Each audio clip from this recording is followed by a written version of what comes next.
Rev up your engines!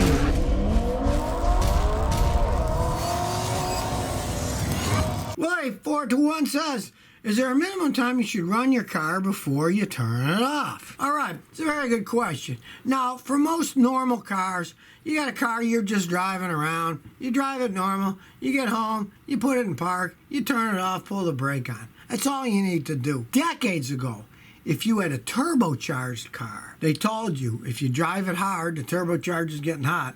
When you come home, you let it idle for 3 or 4 minutes so the turbocharger cools down. It ran engine oil, some of them have engine coolant, so it would cool the turbocharger down. Now, most modern vehicles, they don't tell you that you really have to do that for the turbochargers, but if you drive like a maniac and you really got it hot, if you got a turbocharged car, it's still a good idea to let it idle for 2 or 3 minutes before you shut it off. But any other car, it doesn't make any difference. Just turn it off. That's all you need to do. King is good, says Scotty. If you had a chance to choose between a modern, new, faster passenger car, would you get a Honda or a Toyota? Would you get a Corolla over the Civic? Standard transmission. What would you get? All the car manufacturers, their quality is going down somewhat. Even the Toyotas aren't as bulletproof as they used to be. I see them that they'll have 50,000 miles. The water pump will go out. I'll see a brake master cylinder go out when they have 70,000 miles, when I've seen them with 370,000 miles with the original one in the past. But still, they're better than most of the other cars are. Honda, they fell down a little bit further than Toyota, but they're still well-made cars. I would get a Corolla, and in the past, I would have gotten a standard transmission. But now I'm old and lazy, I'd get an automatic transmission.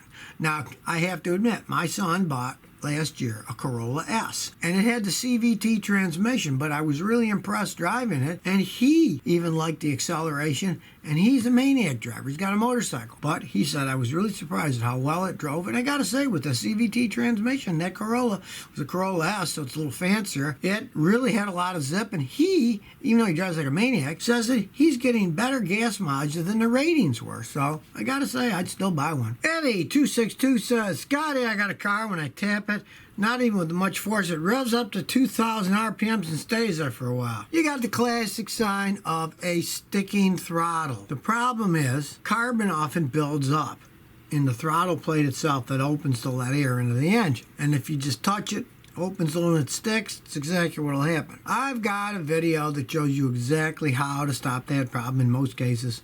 It's called Make Your Car Run Better with a Little Spray Cleaner. Watch that video, get the spray cleaner, follow all the directions, and it'll probably stop doing that. Now, if it doesn't stop doing it, check for vacuum leaks. If it has a vacuum leak somewhere, sucking air, it can idle too high.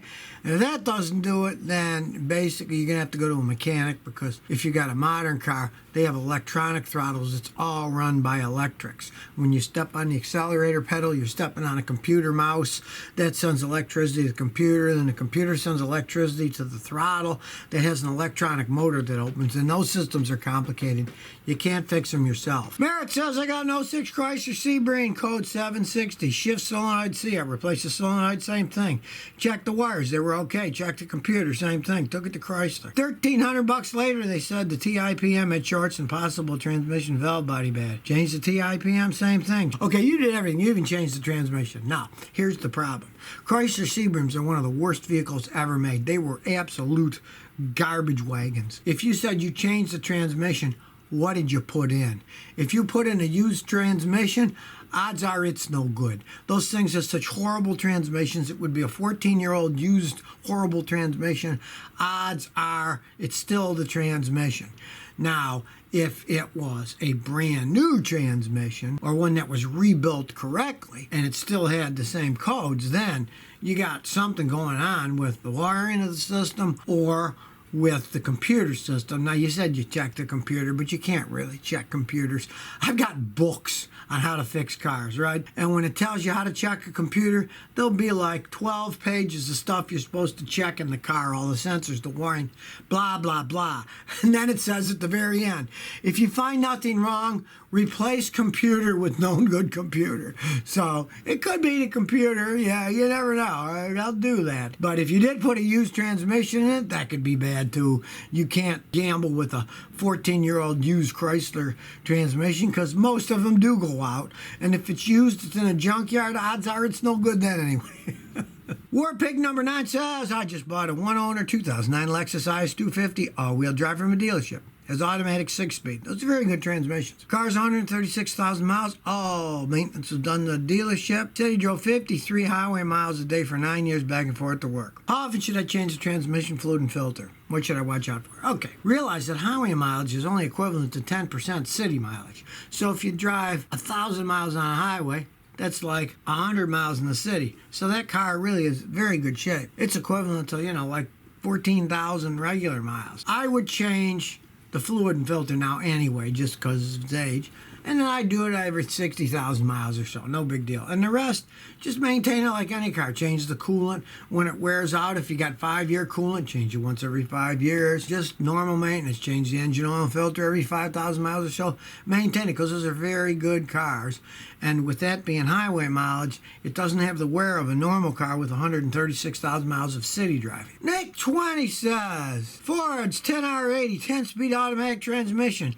Look how complicated it is. Yes, they are very complicated, but from my experience with those things, they've been out a few years now. They're very good transmissions. The early ones, they didn't have the computer software figured out perfectly. So if you had bought one, you take it to the dealer and for free they reprogram the software for the transmission. But from my experience, they're very strong. I got customers with big F-150 pickup trucks that have them and they've been real happy with them. That on a highway they can get good gas mileage because they're 10 speeds and 3 of them are overdrives. So you're going to get the best gas mileage possible. But when you want to accelerate fast, since they got those 10 gears, they accelerate really quickly. I drove a Mustang with one and I was impressed. I usually like the standard, but that thing went faster with a 10-speed automatic than I could have possibly shifted myself. The computers are faster than people. It's just a fact, People are being relegated. One day maybe it's going to be just like the Terminator. The machines will take over from us. We'll be living underground in holes or something. Dorian Yates says, I got an 09 Santa Fe, 156,000 kilometers. I want to change the spark plugs, wires, change the gasket under the plenum because it's coming off when I get to the rear plugs. Would you recommend taking it to a dealer or something a handy guy can do? It depends on how handy you are.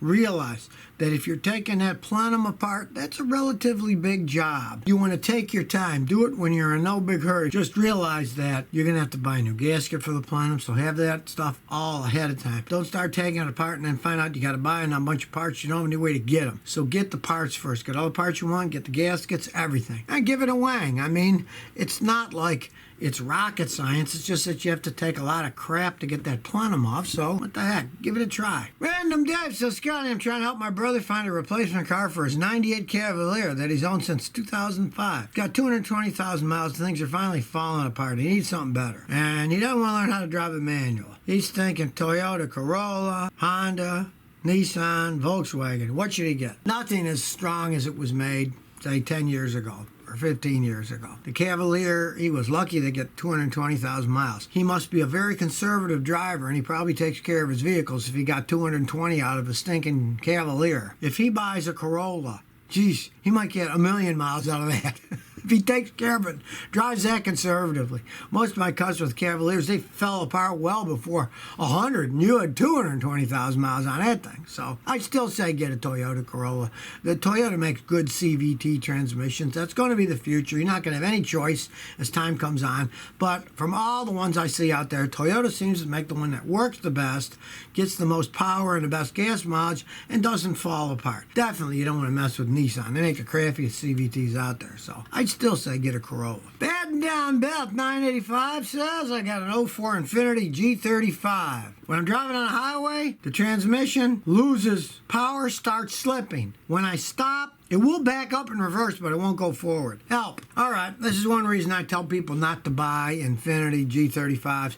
You buy the fancy Infinitis. Their transmissions are weak as they age. You didn't say the mileage. I'm assuming it's high mileage, probably well over 100,000 miles. It's 16 years old. The transmission's probably just gone kaput. Have the fluid checked. If it's low on fluid, it can do that. But if it has been leaking all over the place, it's probably not low on fluid. Check the fluid, though. If it isn't, you're going to need another transmission. I can guarantee you that because I've worked on enough of those to see when they start slipping something like that when you're on the highway and they won't even go, but they will go in reverse, that shows you that the transmission has lost its forward gears. It's just flat breaking down. And the money it costs to rebuild a 16-year-old G35 Infiniti, that's more money than the car's worth by 2 or 3 times. I would just get rid of the car. I mean, if you were a gambler and you want to take a chance and can find a junkyard that'll sell you a used transmission and install it for $1,000 or less, go ahead and be a gambler, you know? But that's why I tell people not to buy used Infinitis. If you buy a new one, they might be pretty well trouble-free for 100,000 miles. I got a lot of customers with those do that. But you don't buy a used one. And when you got an older one like that and the tranny goes out, you're generally just going to junk the car. Don't throw good money after bad when they're that old and the transmission goes out. So if you never want to miss another one of my new car repair videos, remember to ring that bell.